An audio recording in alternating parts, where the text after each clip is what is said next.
ইসলামী আন্দোলনকে ক্ষমতা দিয়ে মাপা যায় না, ইসলামী আন্দোলনকে অর্থ দিয়ে মাপা যায় না, ইসলামী আন্দোলনকে আদর্শ দিয়ে পরিমাপ করতে হয়। তাআওয়ানু আলাল বিররি ওয়াত তাকওয়া ওয়া লা তাআওয়ানু আলাল ইসমি ওয়াল উদওয়ান। অধ্যকার ইসলামী যুব আন্দোলন বাংলাদেশ ঢাকা মহানগর দক্ষিণ উত্তর কর্তৃক আয়োজিত 10ম প্রতিষ্ঠা বার্ষিকী সমাবেশে উপস্থিত রয়েছেন সংগ্রামী সভাপতি, অচিরেই আমাদের মধ্যে আগমন করবেন এ জাতির রাহবার, ইসলাম দেশ ও মানবতার অতন্দ্র প্রহরী, ইসলামী আন্দোলন বাংলাদেশের মহতারাম আমির পীর সাহেব চরমনাই।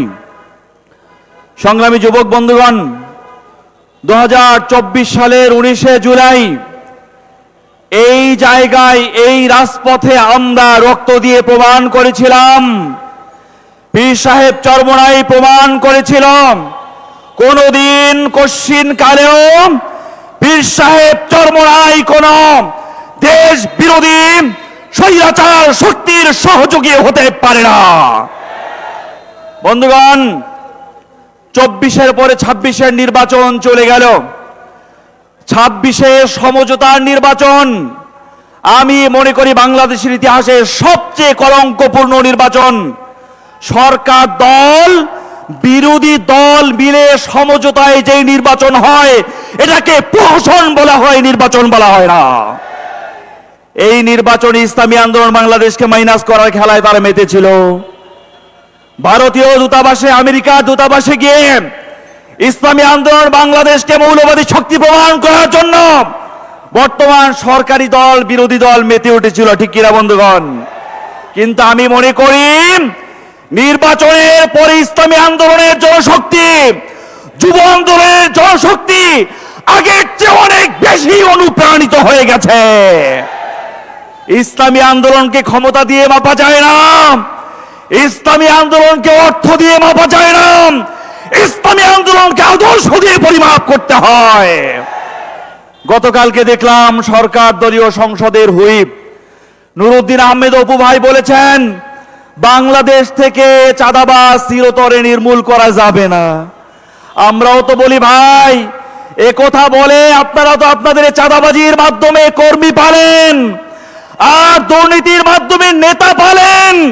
এই সংস্কৃতি আবারও আপনারা প্রতিষ্ঠা করতে চান।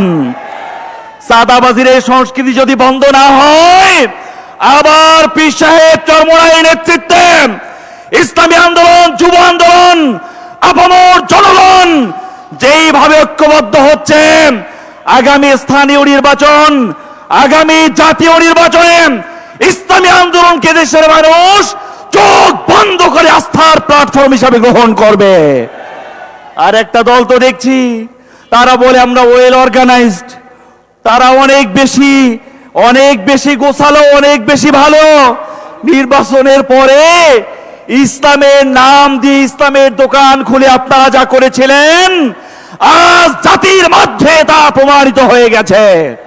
পীর সাহেব চরমনাই আস্থার বাতিঘর হিসাবে ইসলামপন্থী, বাংলাদেশপন্থী, জুলাইপন্থী জনতার মধ্যে তিনি অবিসংবাদিত নেতা হিসাবে আবির্ভূত হয়েছেন।